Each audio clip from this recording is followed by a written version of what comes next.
chapter 10, verse 15. Last week we talked about, as we all know, the sun being stopped by the prayer of Yeshua, so that they could go and not only the sun but also the moon.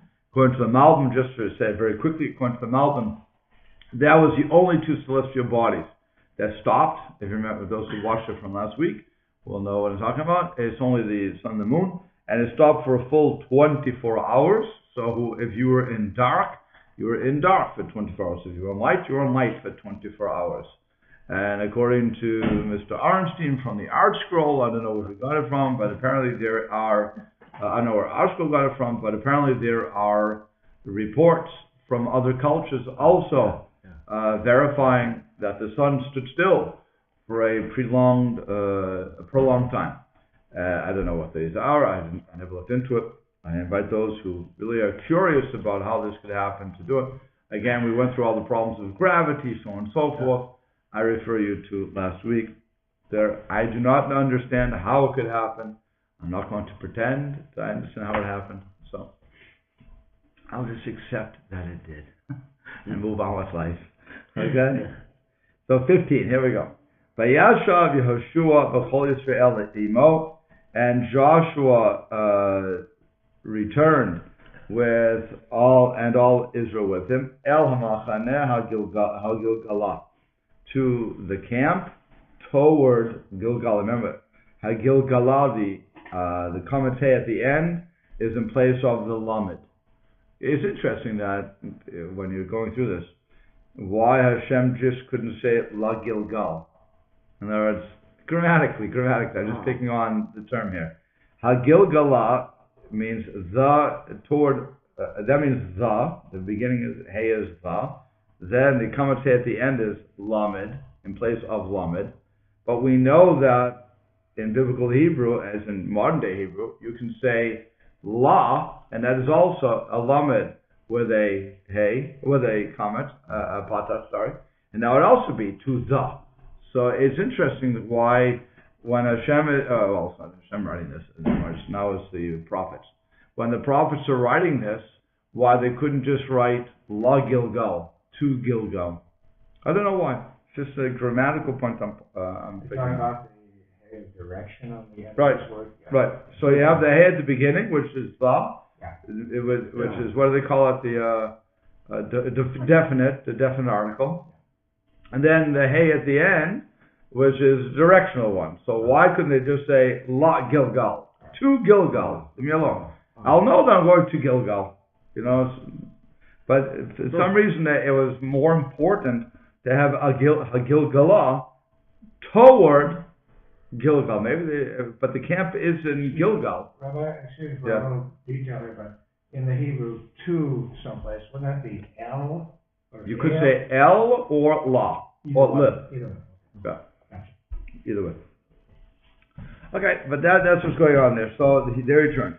And the Malbim says that Az lo matzo malachim toch harugim, then they did not find the kings that were amongst the dead ones. V'chashvu, so they thought shenimlutu el areihem, that they had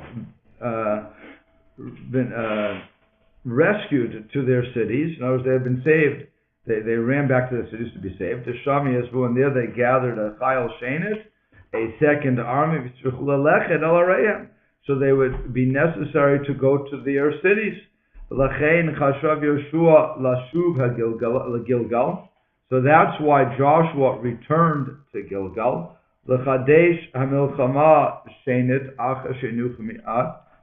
And to renew the war a second time after there was a little respite. He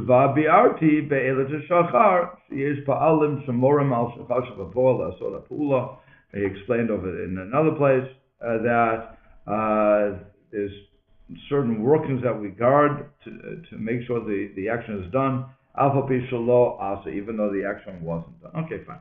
That's just a grammatical point too. But what he's saying is that Joshua didn't see the kings. Why? In other words, his question is, why is Joshua and everybody returning to the camp in Gilgal? Why are they going backwards? And so his answer is that since they did not see the kings that from the other cities that would be fighting against them, instead of just assuming that they were killed, he assumed rather that they had run back to their cities and were hiding them and going to get a second army. And by the way, all you have to do is think about Osama bin Laden with all these sort of things where the guy does escape and he does go back and he does create another headache for everybody. The same thing with the Hamas. When they went back and they were allowed, and the Israelis didn't just run through them and destroy the infrastructure. Okay, so now they have another opportunity, which they showed just 2 days ago when they slaughtered people in the synagogue. For those who didn't yet hear of that, it was a massive, it was 4 people who were killed, but it was just an outright disgusting thing that was happening. Okay? And that's because you could argue that they just didn't take out the leadership and get rid of them. Okay? But that's what Joshua is doing here. He's going back and he's making sure that they're not going to be able to rev up another group to attack one more time. Yeah, very good. Next passage. So what happens? Vayenusu chameshet hamalachim ha'ela, and these 5 kings fled. Vechavu b'ma'ara b'Makeda, and they hid in a cave in Makeda. So, any questions there?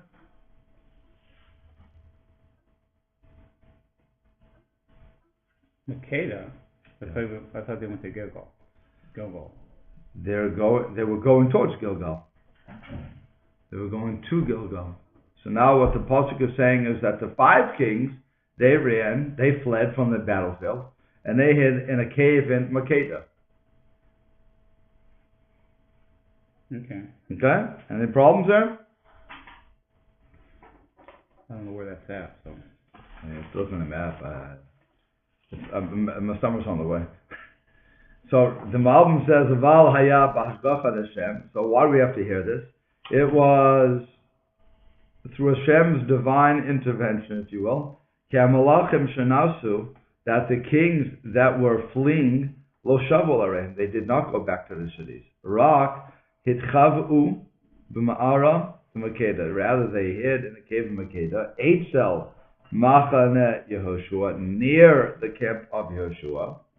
V'noda hadavar Yehoshua, and the information was made known to Yehoshua. So here they are. He thought they're going to go back to the camp. He thought he's going to have to make another war. What happens? Hashem has these people fleeing to a place close to him, to a theater near you, if you will. Okay, and so it's going to be much easier to deal with these 5 kings. And on top of that, they're all in a cave in Makeda. Convenient. It's a good way to look at it. Okay. Vayugad Yehoshua lemor, and it was told. Jim, I'm going to ask you a question since you're way ahead of the class in Hebrew. What is the Vayugad? What would be the verb form? Vayugad. Passive, active. Passive participle. Right. Not participle, but it's Vayugad. Well, here it would be imperfect. It's a vav conversive, right? So it's the actual shorish is in the imperfect, but the vav changes it to perfect. Right. Tense. And so now is it hifal, hufal, pl? What is it? Vayugad.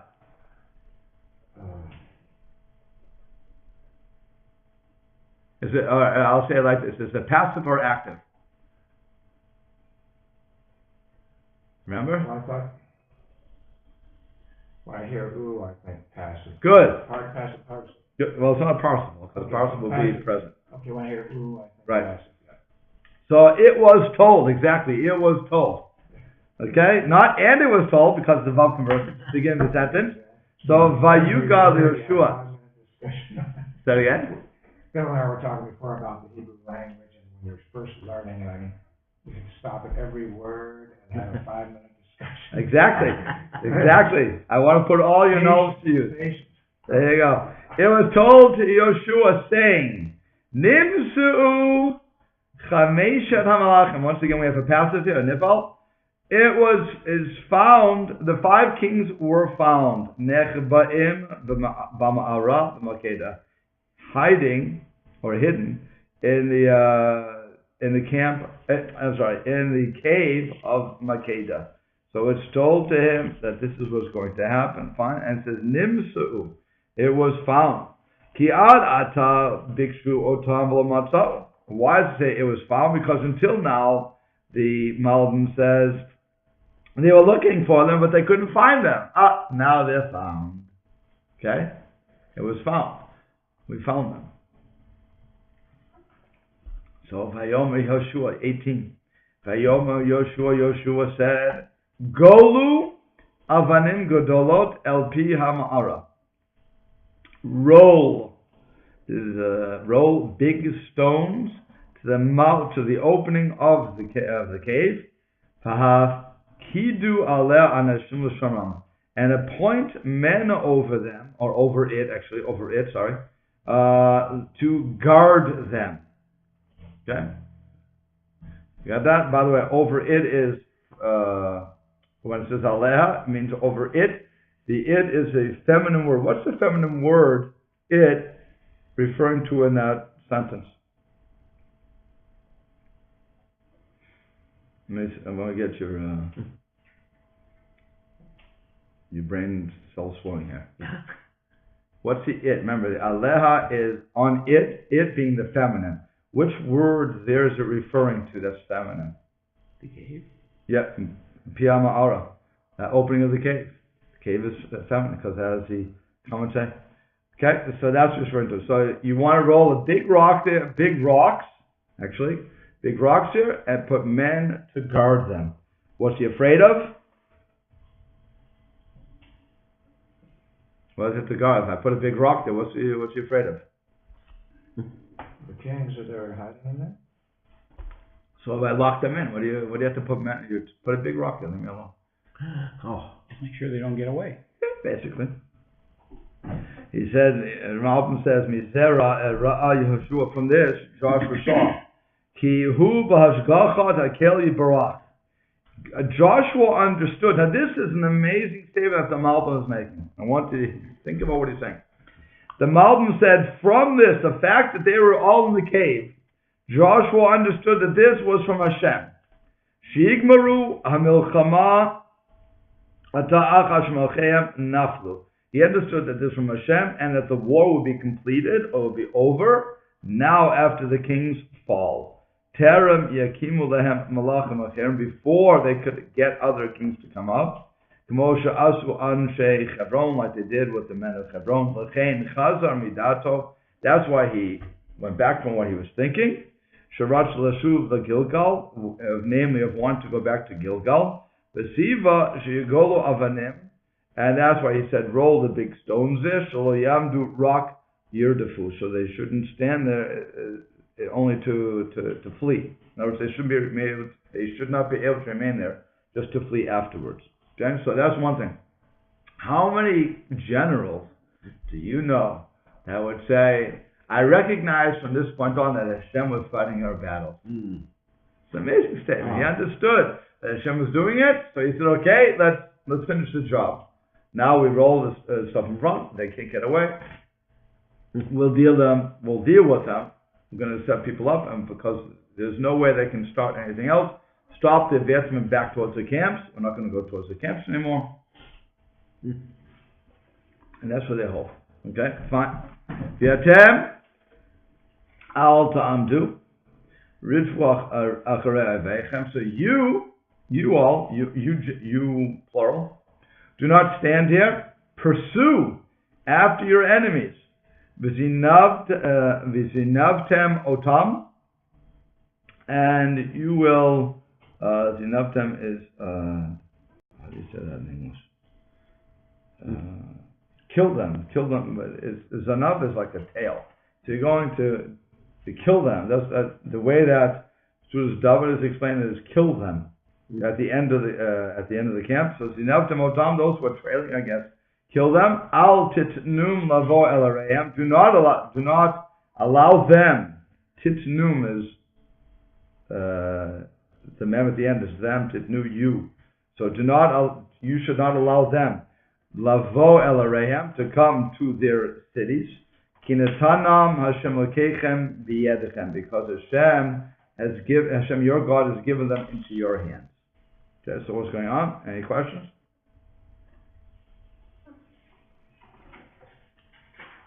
So pursue your enemies and kill their stragglers. There you go. Okay. Now, why just kill the stragglers? Okay. Let the other ones go. No, you're not letting anybody go. The point is you're killing the stragglers because they're the ones who are the big ones already were killed in the what do you call it? The incursion. These are the people who ran away. Oh. They're the stragglers. Oh. That's why it's interesting. Again, Zanav is a tail. So the ones who are in the back of the camp, the ones who are the stragglers.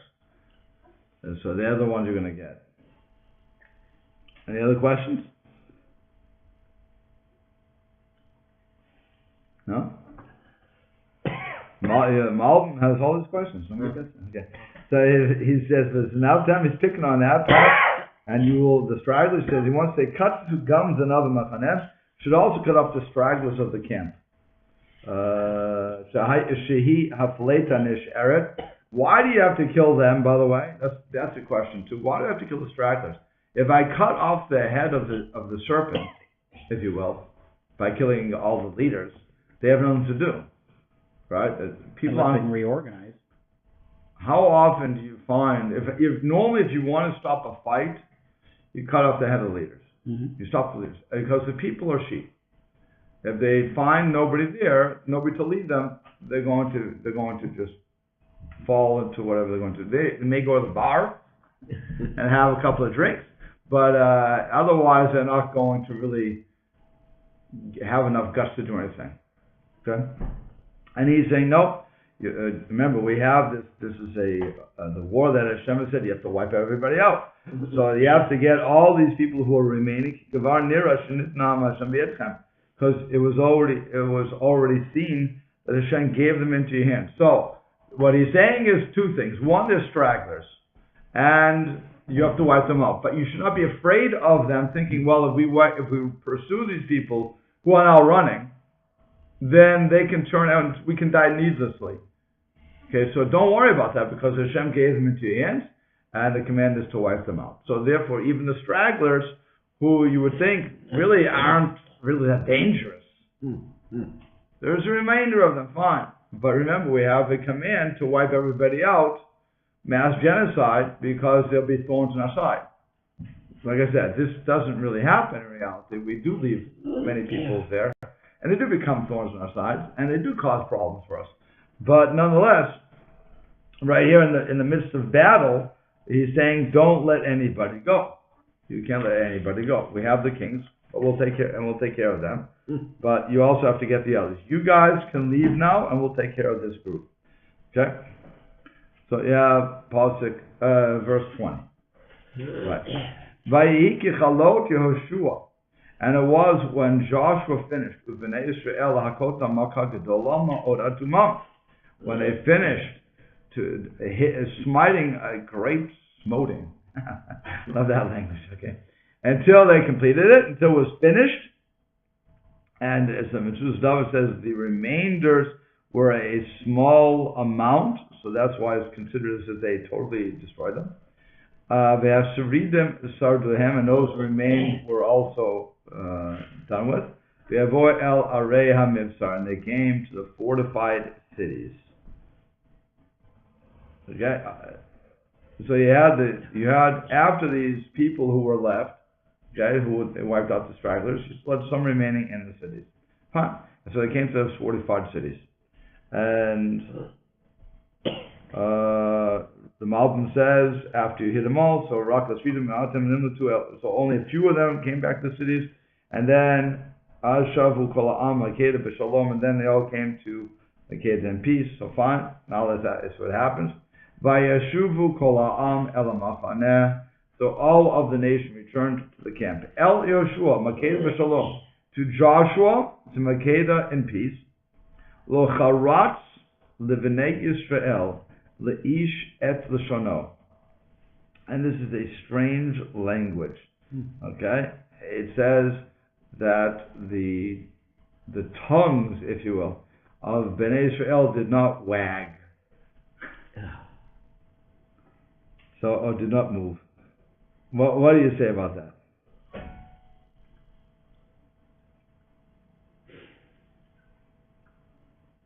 In the Torah it says, by the way, when it's talking about the death of the firstborn, okay, and it says about Israel, the Israelis in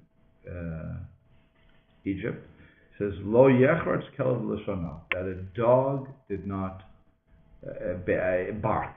I forget did not wet its tongue, I believe is how they said it. But it is English. But it did not bark. And what would be the point of the dog barking? The dog barks when there is death.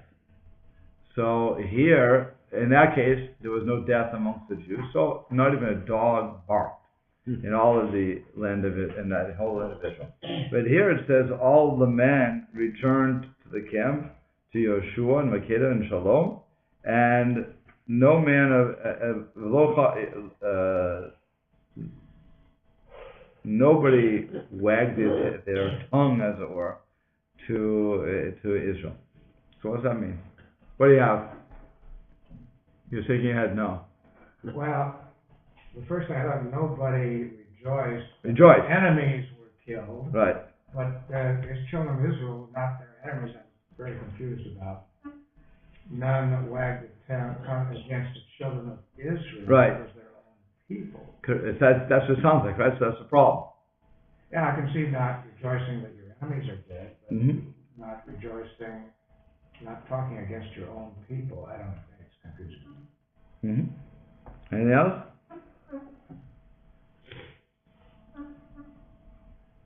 Masuda's David just answered that question once, and because he felt your question. So he said, even to an individual, lo charatz alav, nobody mocked him, nobody rejoiced. In other words, they didn't speak badly about him. Why? Because everybody was afraid of him. So the enemies aren't rejoicing, it's referring to the enemies. The enemies aren't saying it, they're not even mocking the people, they're not saying anything because they're afraid. They're just afraid of him. Oh, when they say none wetted his tongue, I was right. Who are they talking about right there? According to Masuda's David, the enemy. Oh, okay. All right. Right.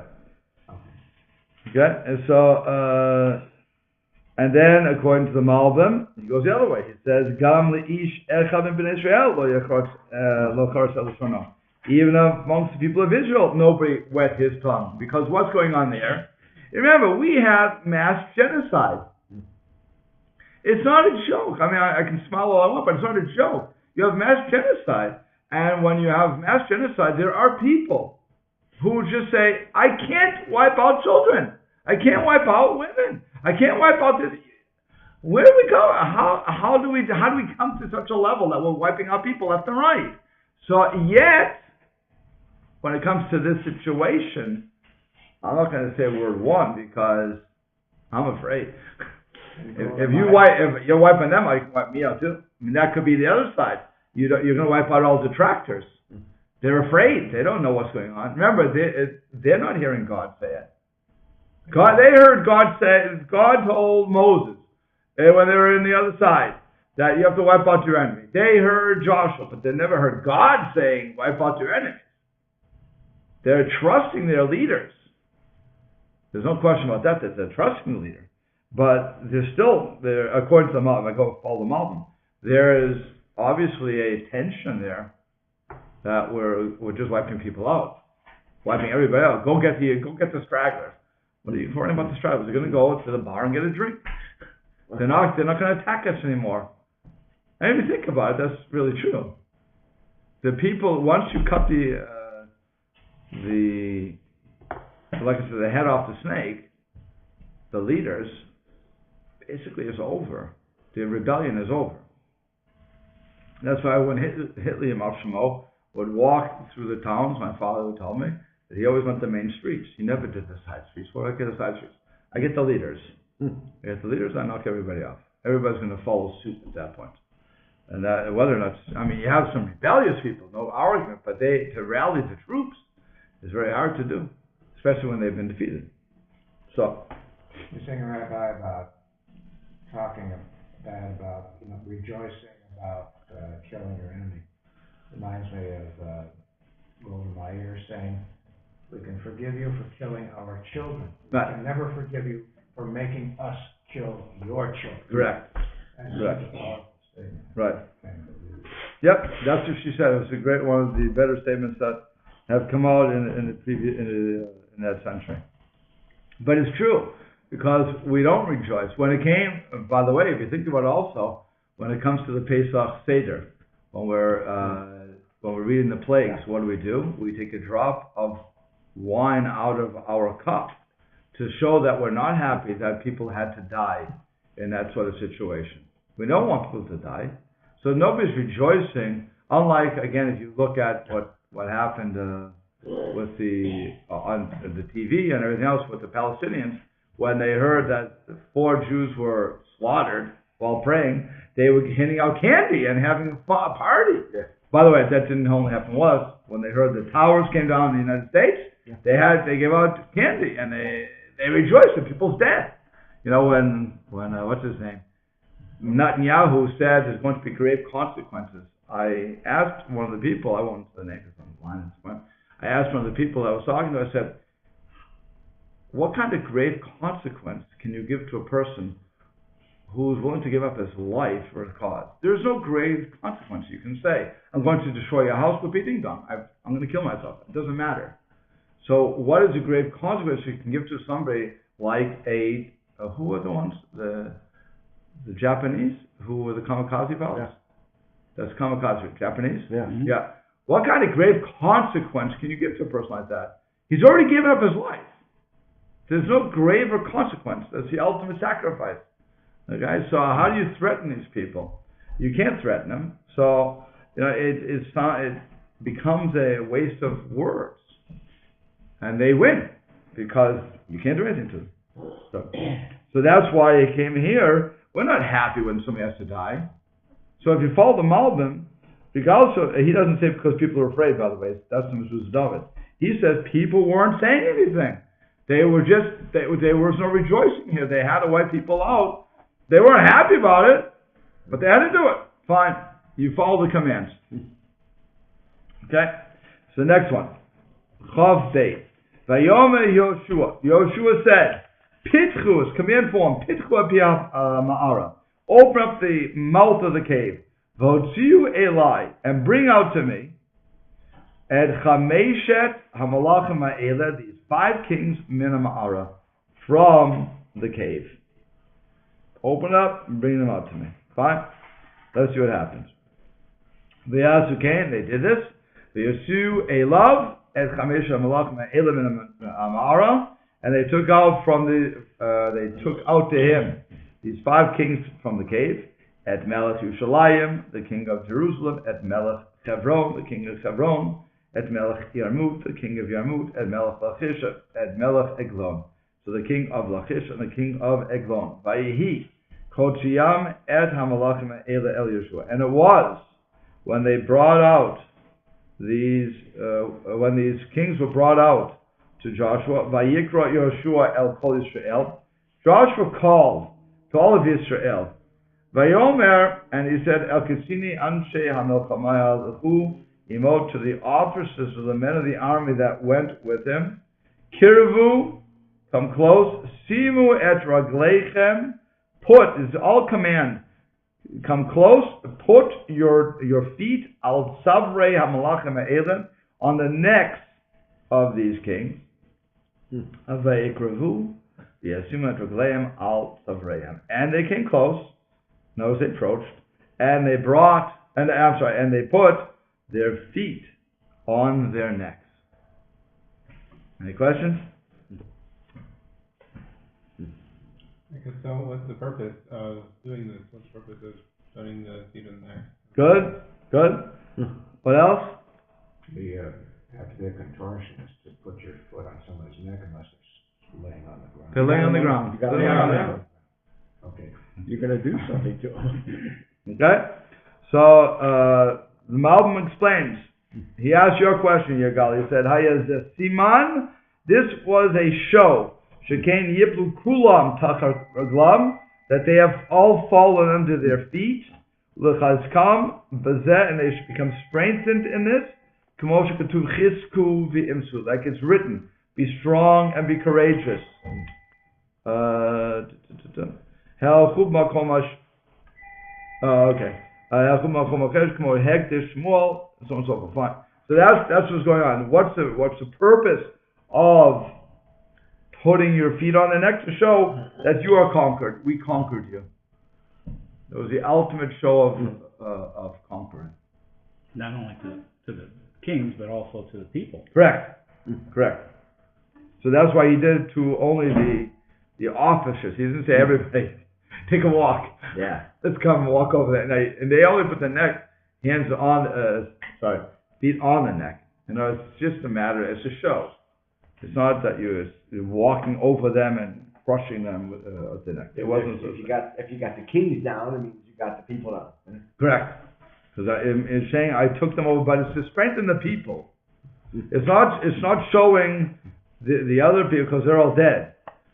Remember, the other people are all dead. So now it's just a matter of showing Bnei Israel that they have been given the win. Okay, that's really what the show of power was. Okay. Chofei 25. Vayomer Aleim Yoshua. So Joshua said to them, Al tiru, do not be afraid. V'al techatu, and again another type of fear. Do not be afraid. Chizku be'imsu, strengthen, the command form. Strengthen yourself and be courageous. Ki kacha ya'aseh Hashem l'chol oiveicha. Because like so, Hashem will do to all of your enemies. Asher atem nilchamim otam, that you will fight them. Anything? Pretty straight, right? Mm-hmm. Now, why does he have to say this, by the way? You just had a lot of victories. Think about this. You had a lot of victories. You took down a lot of people. You had Jericho. You had Ai. You had all these tremendous victories. You would think that the army would not need such encouragement at this point. To let them know that it's not just you that's done this. It's Hashem that's helped you do it. Right. That's one thing. Don't get cocky because you've got all these victories. Don't get cocky. That's one. And what happens when you get cocky? You can get knocked down. Right. What's going to happen is you think, I did it. So if I did it, so that Hashem doesn't have to fight for me anymore, fine, that would be one thing. What's the other way? What's the other side of that, though? Go to the other side. Think about this. A gambler... The other side from being arrogant would be fearful that you cannot do it again. Correct. The God is there to help us. Right. You think about this. You have 31... We haven't knocked out 31 kings yet. There's 31 kings. 31 armies. We've taken down maybe 14. There's a lot more to go before you get to the top. That's why you say, Chizku v'imsu. Strengthen yourselves, just like Hashem gave you these. He'll also give you those. You know, it's like I would compare it to, you go to a what's it called, Las Vegas, and you're at the craps table and you're throwing sevens. You know, I think you're supposed to throw sevens to win, right? I guess so. Whatever. The winning combination. I don't know. I'm not a gambler. You throw lucky. You say, I remember him saying lucky seven. That's fine. You throw sevens, and you're throwing sevens, and you win. You know, sooner or later, the house always wins. That's some famous. You can't keep throwing. You have to learn to walk away. Okay. And so these people are thinking, maybe we hit the seven, but that's it. Kids could be himself.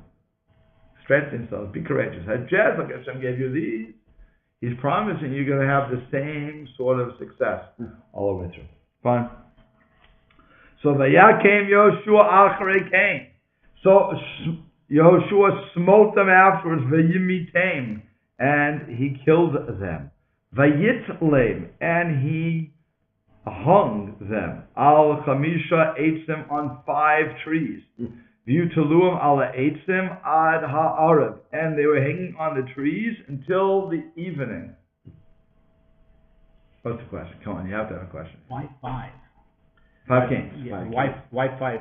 Why didn't they just hang them on one tree or something? Wow. Why on 5 different trees? Okay, I hear. I'm not sure that. And why till evening? Why till evening? Go ahead, what else?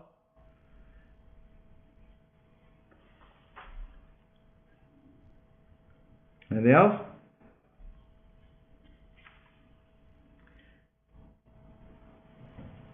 Or can anybody answer why the evening? Even better? Defile the land. Not supposed to leave the body hanging. Torah says you can't leave the body hanging more than the evening. So here he's fought again. It wasn't a matter of we're doing this for revenge. We're doing it because we were told to. So this is what Hashem told us. At the same time, we can't defile the land because every human is made if it's Tzelem Elokim in the image of God. So therefore, we have to treat that image correctly. Even if the person was wicked, whatever the case is going to be, we still have to treat it properly, and therefore we cannot leave it hanging overnight. Okay? As far as 5 trees, it's probably just easier. Yeah. People can see it. It's not like, you go to a Christmas tree. It's not like you have all these things hanging on a tree. You look back at the Old West, they had a group of folks, they would make a gallows for all of them, and hang them all at one time on the same gallows. Well, but This is separate. This is separate. I would get the impression that that these are separate kings. They're not united. Right. These are separate guys. They were separate kings, but they were united. Yeah, for a purpose. Right.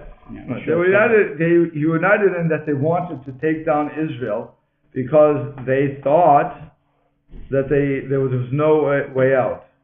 So I mean that was really their mistake. Mm-hmm. So they decided to have the war. Well, being separate like that would seem like it'd be making a point. Right. Okay. Of them being separate. Mm-hmm. It was more convenient. I mean, they didn't build a gallows; they just took the 5 trees. Right. Maybe something else there. There may be something else, but I'm not sure. Okay. Now, verse 27, and it says, "Vayihi le'et bo hashemesh." So it was at the time the sun was setting. Tiva Yehoshua, Joshua commanded, "V'yoridum me'al ha'etzim," and they took them down from the tree. "V'yashlichem el ha'ma'ara," and they threw them into their bodies. They threw their bodies into the cave. You say v'yashlichem. This is V'yashlichum. Sorry, v'yashlichum. Right. I'm running through it. V'yashlichum. So they threw them. Thank you. To the cave. Asher nechpu usham, that they were hiding there. Vayasimu avanim gedolot al pi ha'ma'ara. And so what they did was, then they put the big stones back there. Ad etzam hayom hazeh, until this very day. Which means it says in the commentary, a corpse left unburied overnight defiles the Holy Land. right. So they did not bury these kings to this very day. So No, they put them in a cave. They put them in a cave. Oh, I thought buried meant put them under the ground. Oh, buried, so they're considered buried if they're in the cave. Right. Okay. Put them in a cave. So what does it mean? Whenever it says ad etmius, then until this very day. So you could easily take it to the day that this book was written. You can still go there and find those bodies. Or David says ad olam, forever. That would forever be their place. and there's whoever is reading this until this very day. Right. So it's interesting because you may think. By the way, the other thing you would also argue is, like we saw with King Saul's kids, that when the Gibeonites asked that the sons would be hanged, so they were hanged, and they wanted to leave them there.